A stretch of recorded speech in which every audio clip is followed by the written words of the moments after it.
औज़ु बिल्लाहि मिनश्शैतानिर्रजीम बिस्मिल्लाहिर्रहमानिर्रहीम।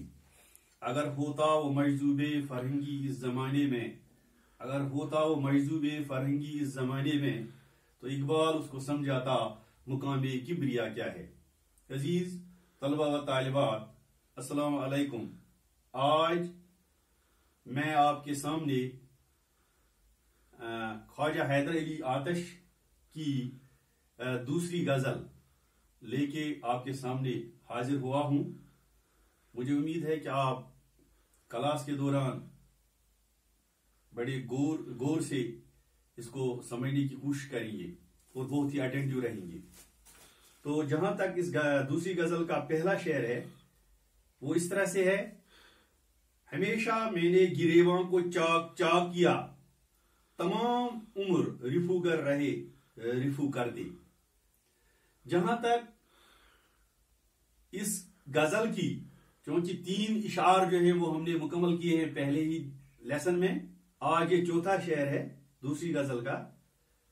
तो इसमें शायर ख्वाजा हैदर अली आतिश इश्क में अपने जुनून का जिक्र करते हुए फरमाते हैं कि मैं हमेशा अपनी वहशत के सबब अपना गिरेबां चाक करता रहा। मेरे चारागर तमाम उम्र मेरा इलाज करते रहे, लेकिन मेरी दीवानगी किसी तरह कम न हुई। आसान शेर है। इसके बाद 5वां शेर है। जो देखते तेरी जिंजीरे जुल्फ का आलम, जो देखते तेरी जिंजीरे जुल्फ का आलम, असीर होने की आजाद आरज़ू करते।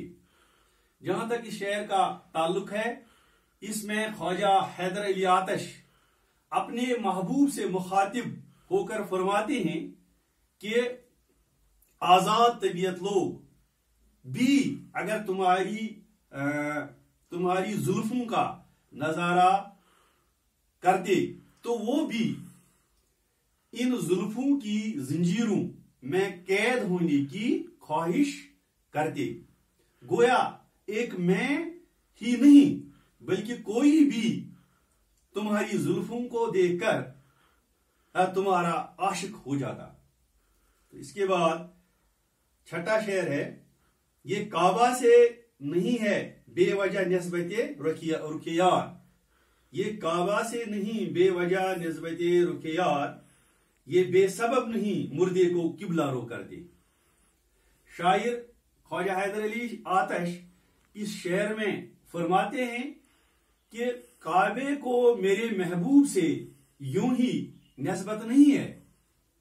असल में लोग मेरे महबूब के दीवाने हैं और उसी निस्बत से मरते वक्त इनका रुख काबे की तरफ कर देते हैं, जो कि मेरे महबूब के चेहरे से मुशाबत रखता है, ताकि उनको जिस्म से रूह की जुदाई की तकलीफ का एहसास न हो।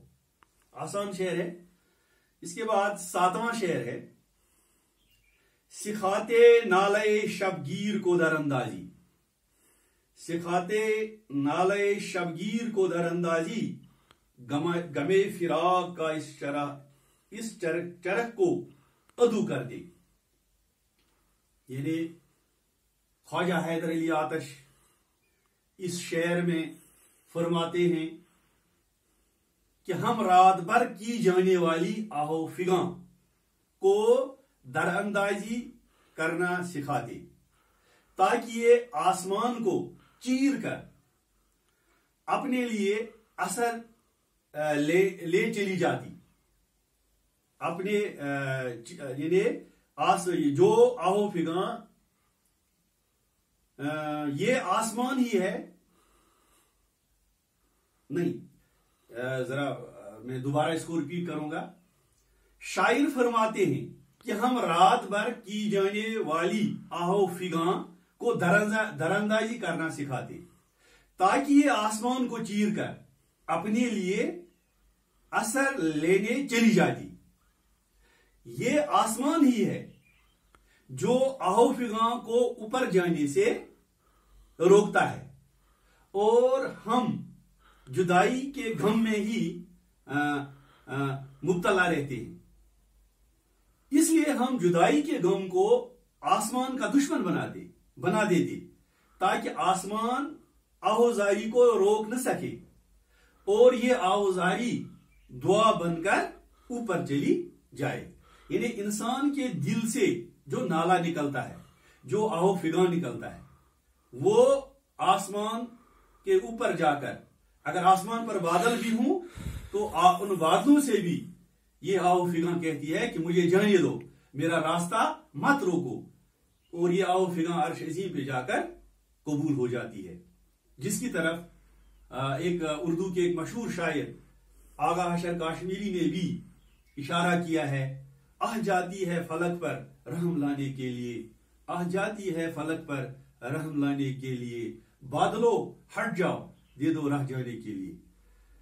تو اس طرح سے ہماری اس غزل کے یہ 4 اشعار مکمل ہوئے، اور جو ہمیں اس میں نئے الفاظ جو ہم نے دیکھے وہ اس طرح سے ہیں: اسیر، قیدی، نالے شب و گیر، رات کے وقت کی آہو فگاں، چرخ آسمان، اور برگشتہ فرا ہوا منحرف.